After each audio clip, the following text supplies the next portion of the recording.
Hello dear children, welcome to the lectures hosted by Zeta Institute of Science. This is Jitin sir teaching you guys physics. So my dear children, इस particular video जो है वो actually एक series चल रहा है, एक chapter हम लोग डील कर रहे हैं that is mechanical properties of solid. उसके अंदर इलास्टिसिटी के कॉन्सेप्ट्स हम लोग इन डिटेल सीखने की कोशिश कर रहे हैं। यहाँ पर इलास्टिसिटी में सबसे पहले हम लोग ने बहुत सारे कॉन्सेप्ट्स तो सीख लिए हैं। अब आज के वीडियो में जो हम लोग सीखने वाले हैं वो मेजरली आपके डे टू डे लाइफ के एप्लीकेशन से रिलेटेड है। दैट इज नथिंग बट अभी इमेजिन कीजिए आपने एक बीम रखा, ओके, वाइल कंस्ट्रक्शन भी आपने देखा होगा, बिल्डिंग के कंस्ट्रक्शन हो, ब्रिजेस के कंस्ट्रक्शन हो, बड़े बड़े ब्रिजेस के कंस्ट्रक्शन।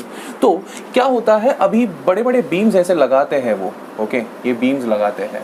अब मान लीजिए ये बीम के ऊपर से कोई इंसान चल रहा है या कोई गाड़ी चल रही है, चलते वक्त क्या होता है आपको, लाइक यू कैन इमेजिन कि ये जो बीम होता है ये बीम एकदम स्ट्रेट नहीं होता, बीम थोड़ा सा बेंड हो जाता है इस तरह, ओके। क्यों? क्योंकि हमने उसके ऊपर एक फोर्स अप्लाई किया है, इस वजह से फोर्स या फिर वेट जो होती है ये हम लोग ने अप्लाई किया है, इस वजह से ये बेंड होता है।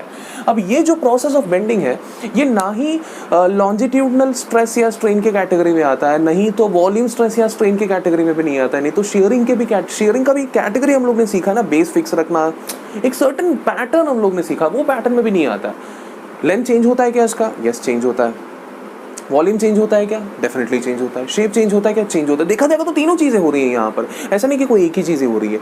तो वो पैटर्न से सबसे हटके ये तीनों चीजें एक साथ जब यहाँ पर होती है, so this is totally coming under a very different category. So इसी वजह से हम लोग इसको सेपरेटली सीखते हैं, ये हम लोग वो तीनों डिफॉर्मेशन के कैटेगरी में नहीं डालते हैं। So this is called as bending of a beam. Bending of a beam के केस में हमें एक चीज जानना है कि प्रीवियसली सेंटर जो है वो यहाँ पर था, अब सेंटर जो है ना यहाँ पर आ गया। सी देखा जाएगा तो यहाँ पर थोड़ा सा नीचे आ गया, थोड़ा और नीचे आया, थोड़ा और नीचे आया, सेंटर जो है ना वो मैक्सिमम डिस्प्लेस करती है। सो जो भी मैक्सिमम डिस्प्लेसमेंट इनके बीच में हुआ है उनको हम लोग डेल्टा से डिनोट करते हैं, एंड ये डेल्टा को हम बुलाते हैं सैग। So what is sag? Sag is nothing but the maximum displacement occurred due to the bending of beam. अब ये सैग का एक्सप्रेशन कैसे निकालेंगे? लेट मी अज्यूम कि ये जो बीम है वो कुछ इस तरह दिखाई देता है, ये उसका डायमेंशन है, ओके। सो ये उसका लेंथ होगा, ये उसका ब्रेड्थ होगा, एंड ये उसका थिकनेस होगा, जिसको हम लोग d से डिनोट करेंगे। If this is the dimension, then जो भी मैक्सिमम डिस्प्लेसमेंट हुआ या फिर सैग हुआ है, sag can be expressed as FL cube upon 4BD cube y, where y is what? Y is Young's modulus, okay? So ये तुम्हारा एक्सप्रेशन होगा, बस ये एक्सप्रेशन याद रख लीजिए। You can easily find the expression for sag. सो यहाँ पर ये फॉर्मूला जानने का सबसे बड़ा एडवांटेज ये होता है कि ये फॉर्मूला अगर हम लोग ने पता कर लिया तो कोई भी बीम हम अगर इंस्टॉल करेंगे तो वी विल मेक श्योर कि सैग जो है ना जितना हो सके कम होना चाहिए, इलास्टिसिटी होना चाहिए, लेकिन इतना भी नहीं होना चाहिए कि भाई वो खराब हो जाए। तो सैग को अगर मिनिमाइज करने की हम कोशिश करेंगे व्हाइल कंस्ट्रक्टिंग, तो क्या क्या चीजें करना पड़ेगा इन ऑर्डर टू मिनिमाइज सैग? सो सैग जितना हमें कम करना है वो डायरेक्टली प्रोपोर्शनल टू फोर्स है, तो फोर्स कम करो, विच इज नॉट पॉसिबल यार। हम हमेशा चाहते हैं कि ज्यादा से ज्यादा वो फोर्स हैंडल कर पाए, ओके।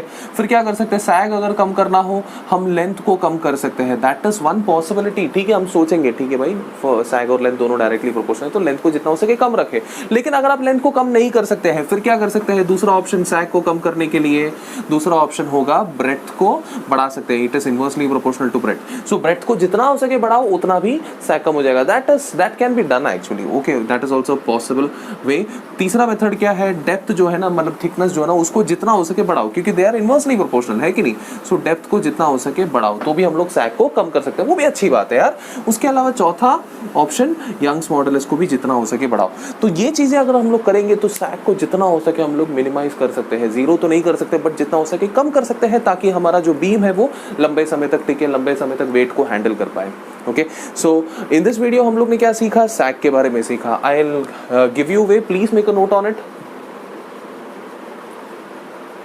आई बिलीव सभी लोगों ने लिख लिया है। सो माय डियर चिल्ड्रन, आज की वीडियो के लिए इतना ही काफी हो जाएगा। ये बस छोटा सा वीडियो था, यहाँ पर बस हमें सैग या फिर बेंडिंग ऑफ बीम के बारे में सीखना था, जो बाकी के डिफॉर्मेशन से टोटली अलग थे, ओके। नेक्स्ट वीडियो में आपके साथ नए कॉन्सेप्ट के साथ आऊंगा। This is Jitin sir teaching for Zeta Institute of Science. Take care, bye bye.